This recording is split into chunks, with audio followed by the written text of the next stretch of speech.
Yo, hey guys, Bweeks here, back with another video. This is going to be another Slormancer guide. We recently leveled up a Huntress character on stream. If you haven't checked out the stream, it's a Twitch TV/Bweeks. Been basically just playing Slormancer lately on stream. If you guys want to check it out, great. But anyway, so some of the stuff you guys might have already seen, but basically we started a Huntress character a couple days ago. It took around 6 hours to get to level 40. From there, we made it into a gold find character, and this is going to be the guide on that character. So, as you can see here, this is the gameplay you're basically looking at. This is not maximized. This is like an entry-level gold find build, as in it doesn't require any legendaries.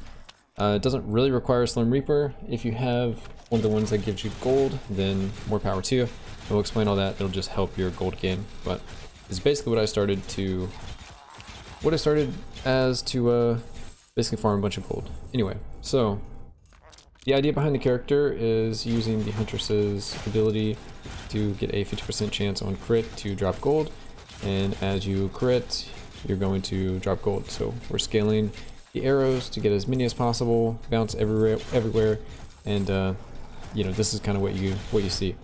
So a couple of things to note about the character is the build is CPU intensive, so that's kind of play at your own risk, I guess. And people have been talking about that, like, this method might get nerfed.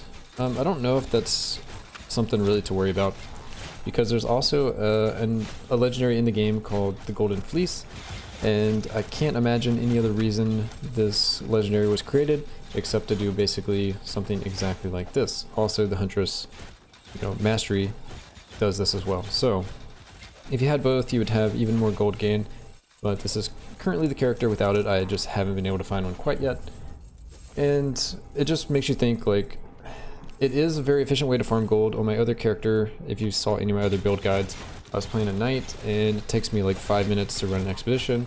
After the expedition, I get around 15k gold, so it takes me about a minute to get 3k. This character has been ranging anywhere from 60k a minute to 100k a minute. It just depends on the layout, how many enemies, all that kind of stuff, just RNG, whatever. But it's basically way more efficient to do this, so I assume this will become meta if it isn't nerfed or fixed, or whatever you want to call it, but I don't really think it'll be nerfed or fixed, quote unquote, because there's just nothing really wrong with it. I assume at max level, level 100, when you get a full release, that there's going to be better ways to farm gold, as in bossing might be a thing and you get better rewards that way.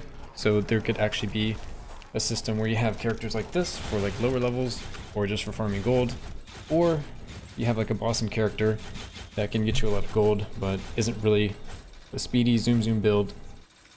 So I think this is the problem that only exists because we're in early access and we're farming gold for basically perfect gear, for perfect in-game gear, all that kind of stuff.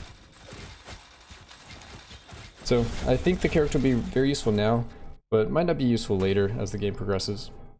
Anyway, let's get into the character. So we're on the Huntress character. For our main skill, I'm using arrow shot. Arrow shot, you shoot an arrow dealing skill damage. Simple, yet deadly.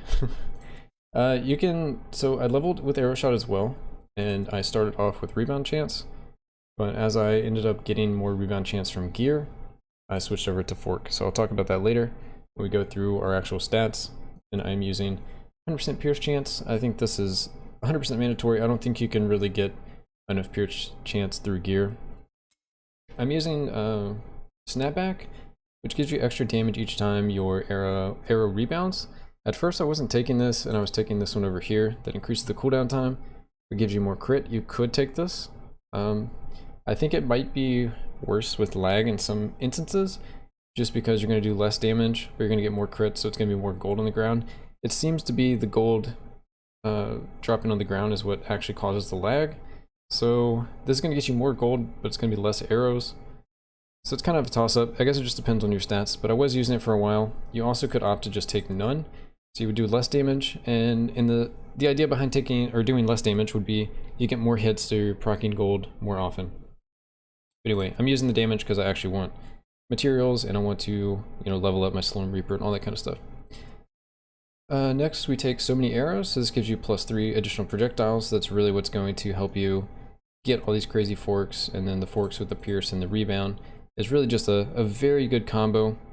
And lastly, if you're taking fork, you're going to take this. Forking arrow shots have a 10% chance to fork again. So I believe this just means if it is going to fork from 1 arrow to 2 arrows, it's instead going to fork from 1 arrow to 3 arrows. It might be 4 arrows. I tried to do some testing, but I really couldn't tell. Either way, more arrows, more gold. That's what we're all about here.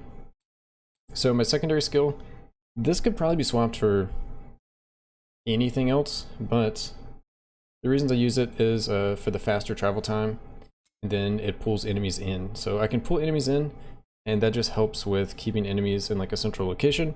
I shoot arrows around, keeps my character safe. This row I don't actually even have anything selected. You could go for the more damage here just to kill faster, but I kind of don't want to kill faster because I want more gold.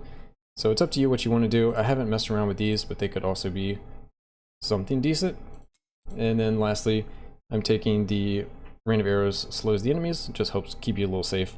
But really you don't need this skill at all. It's really about the arrow and then the specialization. In the last tier I just have this one, but I actually don't have a... I'm basically going to be fully delighted all the time, so I'm never really going to stack this up very high, so whatever. And if I'm using rain of arrows, like I'll be hitting arrow shot all the time and I'll be delighted, and then I use rain of arrows and I'm going to go from delighted to 1 step under delighted, so I'm going to lose my stacks no matter what. So if I try to incorporate this, unless I'm doing full on rain of arrows, it's just not going to work. So for the actual specialization, what makes the build tick is this here. So we'll go through these things. I get the extra knockback on projectiles, just another thing that helps keep you safe.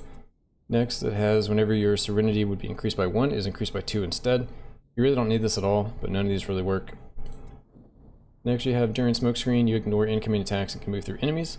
So I picked this just in case there's like a big lump sum of gold somewhere and there's a lot of enemies I haven't killed yet. I can just go for the gold, because sometimes it'll be lagging and you want to just get the gold, so if you die you actually bring some money home. And then what actually makes the build work is this one here, Golden Strike. Whenever you deal critical strike damage to an enemy, it has a 50% chance to drop gold, so very good. What everything is based around. You can play similar style builds with other classes, but you would need the legendary. This is going to be probably the cheapest way to get a gold farmer online.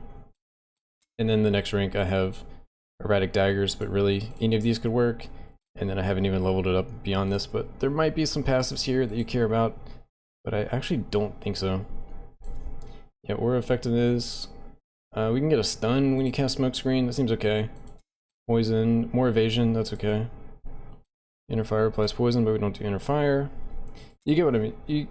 I think you get it. We're basically just using this skill, everything else is supporting it. So let's talk about the gear. So first things first is the Reaper. You don't need this one to start out. I was using like the best bow for a while.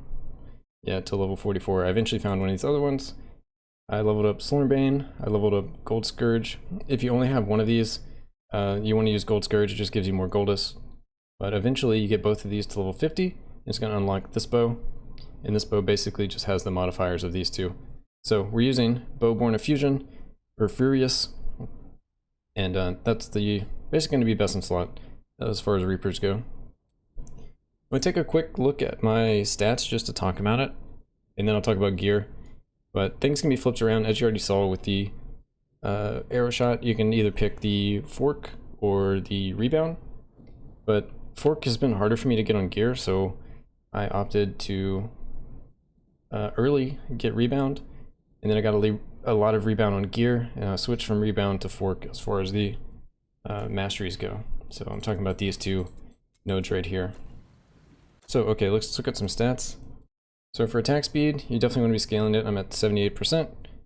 Or critical strike chance, I'm at 71%, or 78 here, 71 here. You don't care about crit damage, because you're just looking to get that initial crit to get gold. You don't really care about killing as much. I mean, it's great if you can kill, but if you're trying to maximize gold, you just want a bunch of hits. You don't really care about damage. Alright, so next up, you definitely want some Goldus Fund. A lot of this is from my actual Furious, Born of Fury. because we get plus 118 gold is fine, then we get another 59% multiplier, so that's going to be a lot of the bulk here. We have a little bit rolled on gear, but not too much. We might even roll it off for more defensive stats. Either way, it's 3.5 times the amount of gold you normally have. So very good there. We have 0 additional projectiles. This is something you can get eventually, especially with legendaries. Pierce chance, we have 100%, but it's just on our main ability, so it's not showing here. Fork chance, we have 32%. We have another 50% from the actual skill itself in the masteries. So bringing us up to 82%. Rebound chance, we're at 75%. And then we have some projectile speed, the knockback on projectile. That's really everything. So to look at the gear, we have attack speed evasion, attack speed fork chance, and then I'm doing plus for Corey's weapon, because we have this, and they're not even perfect rolls, so there's only plus 50. And then I'm doing a combination, or I'm doing everything for arrow shot, then I'm doing a combination for attributes, so I'll talk about it in a second, but it's going to be a combination between dexterity, fury, and bravery. For bracers, we have attack speed, crit chance, and you want to get mana leech somewhere on your gear, or you're going to run out of mana. So definitely get mana leech somewhere. Next, we also have gloves, attack speed, crit damage. There just wasn't really anything else to roll. You don't have to have the crit damage. Then you also want life leech. You can get life leech in a couple other places, especially if you have epic gear, but you really need a source of mana regen, or leech, sorry, mana leech and a stat for life leech. You really need those. And then more crit chance. Rings, it's gold is fine and attack speed. Another ring is the same exact thing, gold is fine, attack speed.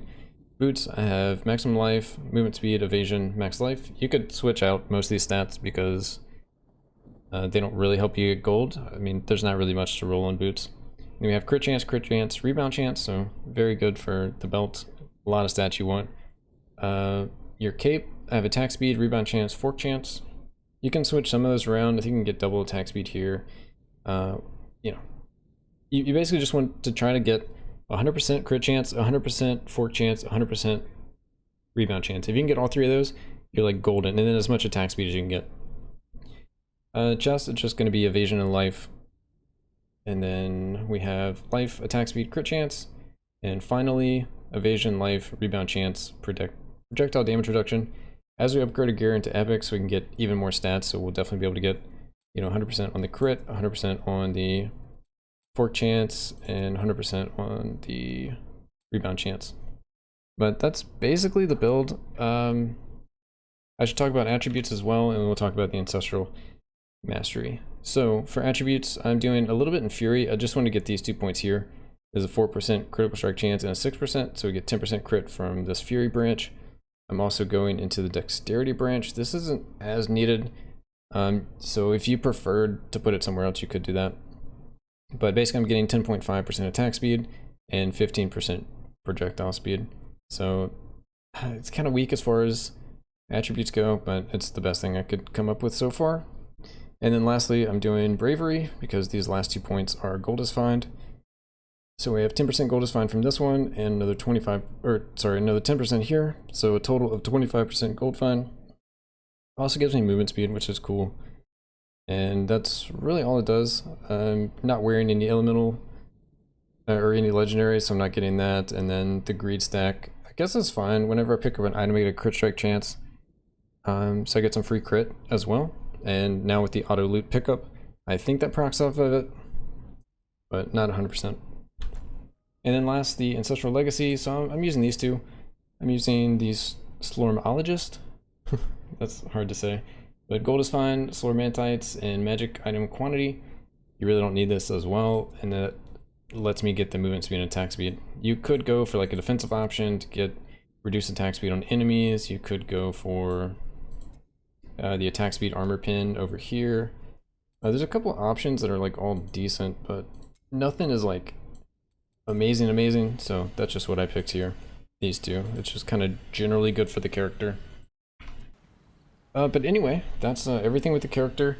There are definitely improvements to be made, so this is very baseline, very basic, and we'll be doing an upgrade video as we get more like legendaries and upgrade our gear to epics and all of that. But yeah, happy farming. You can definitely get a lot of gold and afford basically everything in the game. So a lot of people have asked me, why I'm doing this while I'm farming the gold? Well, you can gamble for legendaries using the vendor, and so you can eventually find legendaries there. You can upgrade your Slormantites to be able to reinforce your gear higher.